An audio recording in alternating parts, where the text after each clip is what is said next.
সকাল বন্ধুরা। তো তোমরা সকলে কেমন আছো? আশা করছি সকলে খুব ভালো আছো, সুস্থ আছো। আজ নতুন আরো একটি ভিডিও তোমাদের সকলকে জানাই অনেক অনেক ভালোবাসা। আর আজকে হলো শনিবার, এখন কিন্তু ঘড়ি কাটাতে সময় হয়েছে ওই সকাল 8:30 কিন্তু। তো আজকের ব্লগটি আমি এই রোজকারের মতো সকাল থেকেই শুরু করছি তোমাদেরকে সাথে নিয়ে। আজকের ব্লগটি কিন্তু একটু অন্যরকমভাবেই শুরু করলাম। আজকে সকাল সকাল সমস্ত কাজবাজ সেরে নিয়েছি। আজকে ঘুম থেকে উঠেছি ওই 7:30টার সময়। আর আমাদের বাড়িতে কালকে এসেছে আমার ভাগ্নি। তো সেই ক্ষেত্রে সকাল সকাল ওকে এখন রেডি করিয়ে দিচ্ছি।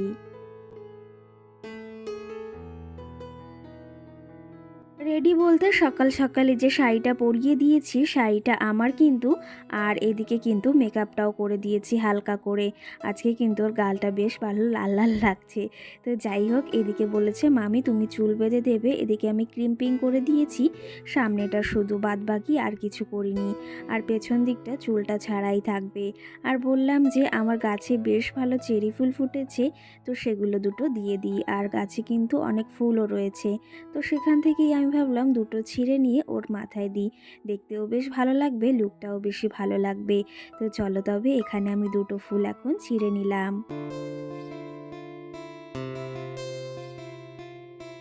জানো তো, আমরা যদি শাড়ির সঙ্গে একটু এই ফুল নিই না মাথায়, যে কোনো ফুলই হোক না কেন, সেটা কিন্তু দেখতে বিশেষ করে খুবই ভালো লাগে। এখানে দুটো ফুল আমি ছিঁড়ে নিয়েছি, ওর মাথাতে এখন দিয়ে দেব। দেখো এদিকে সাজটা প্রায় কমপ্লিট, তোমাদের তো ফুল লুকটা অবশ্যই শেয়ার করব। সকাল সকাল সাজিয়ে দিয়েছি, আর সাজাতে তো আমি বিশেষ করে ভীষণ ভালোবাসি। চলো তবে তোমাদের একটু ফুল লুকটা দেখিয়ে দিই।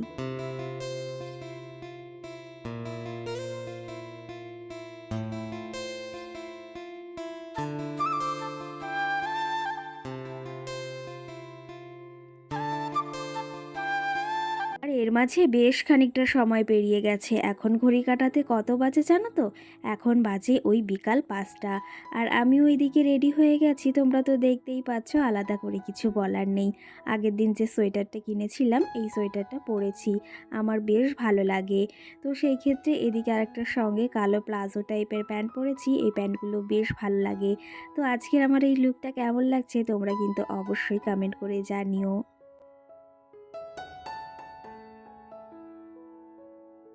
এইদিকে রেডি হওয়ারও একটা কারণ রয়েছে, আজকে যাব মেলাতে। আমাদের এখানে তোমাদের বলেছিলাম না বেশ বড় করে মেলা হয় বাণীপুরে, তোমরা হয়তো অনেকে নাম শুনেছো আবার অনেকে শোনোনি।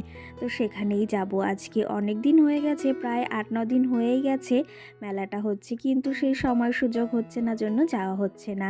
আর এত ঘোরাঘুরি তার জন্য। তো চলো তবে এদিকে বাড়ি থেকে বেরিয়ে আমি কিন্তু এই যে প্রায় বাণীপুরের কাছাকাছি বলতে মেলার সামনেই চলে এসেছি। এখানে রাস্তার সাইডে যে গাছগুলো হয় না শিরীষ গাছ, সেই গাছে দেখো কত সুন্দর করে আর্ট করেছে, মানে এত সুন্দর করে করেছে সেটা আর কি বলবো। আর সঙ্গে কিন্তু মেলাতেও পৌঁছে গেছি। এখানে কিন্তু বিশেষ করে খুব খুব বড় মেলা হয়। আর এমন কোনো কেউ নেই যে বাণীপুর মেলার নাম শোনেনি। প্রতি বছরই আসা হয়, মানে বিয়ের পর থেকে। কিন্তু এই যে আগের বছরটা আসা হয়নি, মিস হয়ে গেছে। তো যাই হোক, এবার ভেবেছি যাই হোক একটা দিন তো অবশ্যই যাব। আর দেখো এখন সন্ধ্যাবেলায় এখানে কিন্তু প্রচুর পরিমাণেই লোকজন এসেছে। আরও যত বেলা হবে, মানে যত রাত হবে, তত কিন্তু বিশেষ করে ভিড় হবে। তো যাই হোক, এখানে দেখো আরেকটা গাছে আর্ট করেছে, এটাও কিন্তু খুবই সুন্দর লাগছে, তোমাদের একটু দেখিয়ে দিই। আর এই মেলাতে এমন কোনো জিনিস নেই যে এখানে পাওয়া যায় না। এখানে তুমি যাবতীয় সংসারের সমস্ত জিনিস পাবে, কি বলবো, যাকে বলা হয় সমস্ত কিছু। আর এখানে আসলে কিন্তু আলাদাই একটা ভালো লাগা। সত্যি কথা বলতে আমাদের এখান থেকে, মানে আমাদের হাবড়া থেকে বাণীপুর বেশি হলে ওই 25 মিনিট মতো লাগে টোটোতে করে, তার থেকেও কম হয়তো 20 মিনিট। তো যাই হোক, আমরা আজকে এসেছি আমার শ্বশুরমশাইয়ের টোটোতে। যাওয়ার পথে যাব ওই যে লোকাল যে গাড়িগুলো আছে টোটোগুলো, সেখান মানে তাদের সঙ্গেই যাব। তো চলো তবে এখানে দেখো এই যে একটা ডোরেমন দেখা গেছে, তো তাকেই একটু দেখাচ্ছিলাম তোমাদেরকে। আমি একটু এই যে হাতটা ধরে একটু ভিডিও করে নিলাম। আমি অনেক দিন ইচ্ছা ছিল, মানে আমার অনেক দিনের ইচ্ছা ছিল এরকম ভিডিও করার, তবে আজকে পূরণ হলো। তো বেশ ভালো লাগলো। তোমাদের কেমন লেগেছে অবশ্যই কিন্তু তোমরা জানিও, এরকম করেছো কখনো তোমরা? এই যে ওখান থেকে সোজা চলে এসেছি মেলার মাঠে। এই মেলাটা এতই বড় যে সারাটা মানে কি বলবো, ২-৩ ঘন্টা তো কম, মানে ৪-৫ ঘন্টা তুমি ঘুরেও শেষ করতে পারবে না। এত পরিমাণেই ভিড় হয়। প্রথমে এসেই মাম্মাম এই যে বেলুন নেবে, আর বাচ্চারা আসলে তো মেলায় বা যে কোনো জায়গায় হোক না কেন, এইসবের দিকে বিশেষ করে ওদের ভীষণ খেয়াল যায়। আর এই জিনিসগুলো ওরা ভীষণ ভালোবাসে। তো ভাবলাম এইদিকে একটু কটা ছবি তুলে নিই। আর সঙ্গে এখানের এই ফুলগুলো যে এতটা সুন্দর লাগছিল সেটা কি বলবো। তো তোমাদের সঙ্গেও একটু শেয়ার করলাম, কেমন লাগছে অবশ্যই তোমরা জানিও। এই যে মেলাতে কিন্তু আমি, তোমাদের দাদা ভাই আর এই যে ভাগ্নি আর মাম্মাম সোনা এসেছে আর শ্বশুরমশাই দিয়ে গেছেন। তো আমাদের দুইজনকেও কেমন লাগছে মামি আর ভাগ্নিকে সেটা জানিও। আর এখানে আসলে না আমার তো কি বলবো, মেলাতে আসলেই সমস্ত জিনিস মনে হয় কিনে নিয়ে যাই, এরকম একটা ব্যাপার। সেটা তোমাদের আজকে বলেই দিলাম, কিন্তু আজকে কি জানো তো, মেলাতে আমি কোনো জিনিসই কিনবো না। আমি একটা বাড়ি থেকে শপথ করেই এসেছি, আজকে মেলা থেকে কিছুই কিনবো না। অনেক জিনিসই হয়েছে টুকিটাকি, আজকে ভেবেছি কিছু কিনবো না। কারণ এই মেলাতে এত পরিমাণে দাম কি বলবো, মানে ধারণার বাইরে। তো এখানে সানগ্লাস দেখছিলাম, আমি আগের দিন একটা নিয়েছিলাম ওই গির্জা থেকে। তো এদিকে ভাগ্নিকে বললাম একটু দেখো কেমন লাগছে, ও বলছে মামি আমি আরেকটা নেব। সেই ক্ষেত্রে ভাবলাম আমি এখন নেব না, তাহলে ভাগ্নি নিক। আর এখানে কিন্তু 99-এ এই সানগ্লাসগুলো পাওয়া যাচ্ছিল। সানগ্লাসগুলো কিন্তু বেশ ভালো লাগছিল। তো ভাগ্নি বলছিল দেখো মামি কোনটা বেশ ভালো লাগে। কি জানো তো, আমার আর ভাগ্নির সম্পর্ক কিন্তু একদম বন্ধুত্বের মতন, যাকে বলা হয় একদম প্রিয় বন্ধু বা বান্ধবী বলতে পারো। সব কথা আমরা দুজন দুজনকে শেয়ার করি, আর ভীষণ ভালো লাগে এটা ভেবে যে এখানে আমার একজন বিশেষ করে ভালো সঙ্গী আছে। জানো তো, মেলাতে আসলে এই জিনিসটার দিকে বিশেষ করে ভীষণ সবার নজর যায়, সেটা বাচ্চা হোক বা বয়স্ক লোক হোক। সত্যি কথা বলতে এই জিনিসটা দেখতে কিন্তু ভীষণই সুন্দর। তোমাদের কার কার এই জিনিসটা পছন্দ অবশ্যই জানিও তো। তো যাই হোক, এখন মাম্মা মেজে কেক খাবে বলছে, ও না কেকটা খেতে বেশ ভালোবাসে। তো এখান থেকে নিয়ে নেব। তো যাই হোক, কি জানো তো, এই মেলাতে এসে ঘুরতে ফিরতে বেশ ভালো লাগছে, কিন্তু প্রচণ্ড ঠান্ডা, এই ঠান্ডার ভেতর একটু কষ্টও হচ্ছে। তো যাই হোক, এখানে নেওয়া হয়ে গেছে, আর এখানে রেড ভেলভেট নিয়েছি, এটা কিন্তু বিশেষ করে খুব ভালো লাগে। আর এটা কিন্তু খুব ভালো ছিল। আর মাম্মাও সোনা এদিকে দেখো এখন খেয়ে নিচ্ছে। ও ভীষণই ভালোবাসে এইটা খেতে। আর সত্যি কথা বলতে ওর যেটা ভালো লাগে সেটা কিন্তু আমাদেরও কিনে দিতে ভালো লাগে। চলো তবে তোমাদের কিছু কমেন্টের রিপ্লাই দেব। আর তোমাদের দাদা ভাইও একটু খেয়ে দেখছে যে কেমন খেতে। ওই যে তোমাদের বললাম না, আজকে বাড়ি থেকে শপথ করে এসেছি যে কোনো কিছু নেব না। সত্যি কথা বলতে ইচ্ছা ছিল যে কিছু না কিছু নেব। আমি ভেবেছিলাম একটা কানের নেব, আর তার সঙ্গে সংসারের কিছু জিনিস বলতে দুটো কফি কাপ নেব, কিন্তু সেটার আমার ইচ্ছা হলো না পরবর্তীতে যে নিই, কিন্তু প্রচুর পরিমাণে দামও চাইছিল।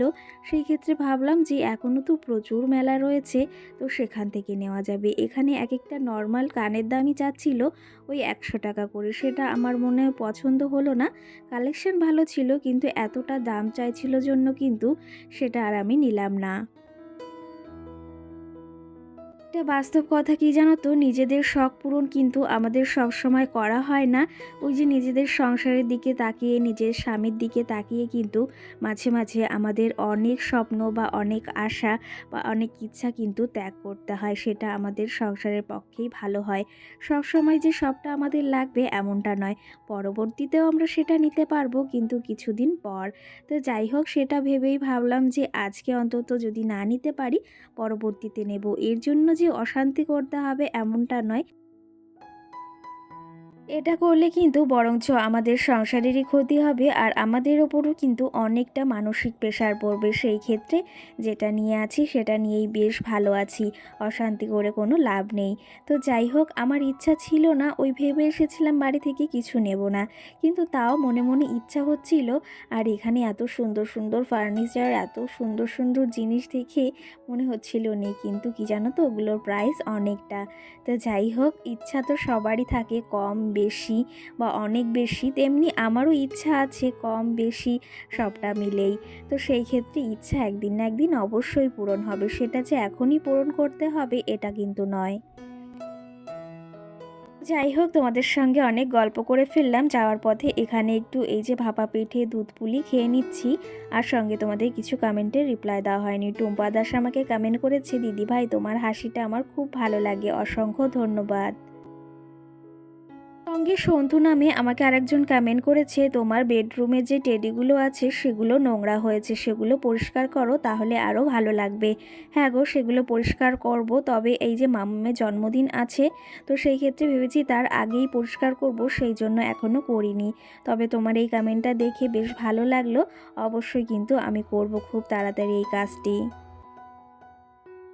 লিপি নামে আরেকটা দিদিভাই কমেন্ট করেছে, খুব সুন্দর লাগলো। সেই ক্ষেত্রে অসংখ্য ধন্যবাদ দিদিভাই।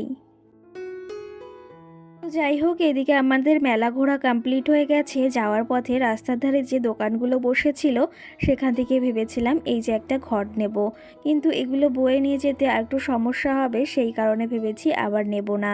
তো যাই হোক, চলো তবে এখন বাড়ি চলে এসেছি। তোমাদের বললাম না মেলা থেকে আমি কিছুই খাইনি বা কিছুই কিনিনি, তোমাদের দাদা ভাইয়ের ওখান থেকে একটু পিঠে খেয়েছিলাম। আর আমি আদৌ চাউমিনটা, মানে সত্যি কথা বলতে চাউমিনটা খেতে বিশেষ করে খুব ভালোবাসি। তো আমাদের এই বাজারের এই চাউমিনটা খুব খুব ভালো বানায়।